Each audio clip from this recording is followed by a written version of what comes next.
So the skills pay the bills in boxing, man. I asked that because that's a common phrase that goes around the boxing community. Like, skills pay the bills. Skills pay the bills. And the truth of the matter is, depending on how you look at it, yes, skills definitely do pay the bills. But uh, at the same time, you got fighters that most fans of boxing or historians or whatever, they would say that some fighters don't have skills. Like a Rolando Romero that you see before me, or Deontay Wilder. You got fighters like that. They would say, "Oh, they're not really skilled. They're like unorthodox." And I always was wanted to feel like this, bro.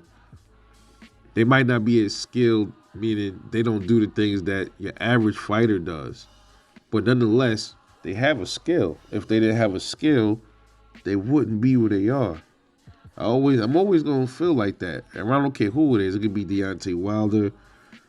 It could be Rolando Romero.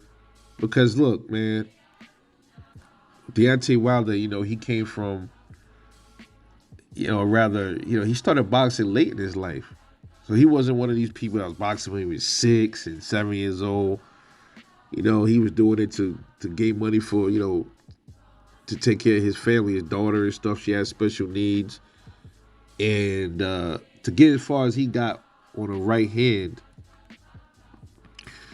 to me, I still think that's remarkable because given the fact that, this guy haven't been boxing long, a lot of dudes that he's been stepping in the ring with, rather we might think those is lower level competition or not, a lot of those dudes been boxing way longer than Deontay Wilder. So if Wilder didn't really have skills, shouldn't those guys been able to get him out of there? Like, shouldn't they have stopped him early on? They should have got somebody out of those 40-something fights. Should have been got Wilder up out of there, right? And that's how I look at it, just like that. So, in actuality, he does have the skills to pay the bills if you look at it that way. Same with Rolando Romero. This kid came from a judo background. Was it jiu-jitsu? One of them, judo or jiu-jitsu? I'm not sure which one it is. He's definitely one of them awkward ones, an awkward fighter. Sometimes it's like he might be a little hard to time or hard to predict, but nonetheless, he got his own set of skills. Whether we want to believe that or not, So you got to still give him a little bit of respect. I know he seems a little strange. Calvin Ford and them did this little challenge called the do the Rolly, and he's definitely an awkward dude when it comes to defense and stuff like that. But nonetheless, that's how he is. That's what he do. That's his style. Rather we might think he's not skilled, but he is skilled. He is skilled. He's skilled in his own way. And it might look like he's not as skilled when it comes to like a Tank Davis, because Tank Davis is what we would call like fundamentally, he has the fundamentals, he's fundamentally sound, more sound than Broly. But I don't like calling him a bum. I seen a few dudes call Rolly a bum. I seen they was asking who's gonna win the fight, and they was saying Rolly's a bum. I think it was was it Shakur Stevenson? I don't know if it was Shakur. No, it was Chris Colbert. I didn't really like that too much, man. And I'm not sure if he said all that after he got his ass whooped in the ring or not. But Fight Hype slapped together some interviews about who was going to win that fight, and Chris Colbert called him a bum. And I'm like, stop that bum shit, bro.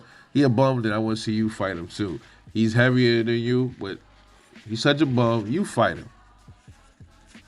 And I always felt like that. Like, okay, these dudes, if they don't really have the skills, I bet you they'll stop a lot of these people. A lot of these so-called fans will get stopped within a round. Probably won't even last a whole round with these dudes, man.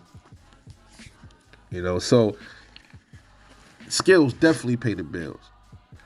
But to the people that are, well, I don't want to say the purist or whoever, that look at boxing under a different scope. Like, okay, someone that's just a natural puncher or the defensive fighter that shows all of the head movement the right way or all this other stuff.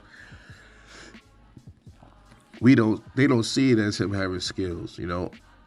But he's 14 fights in for a reason with no losses. Rather it's to lower competition, or rather you think he was gifted against Jackson Marinez. I seen that fight. It was definitely a close fight.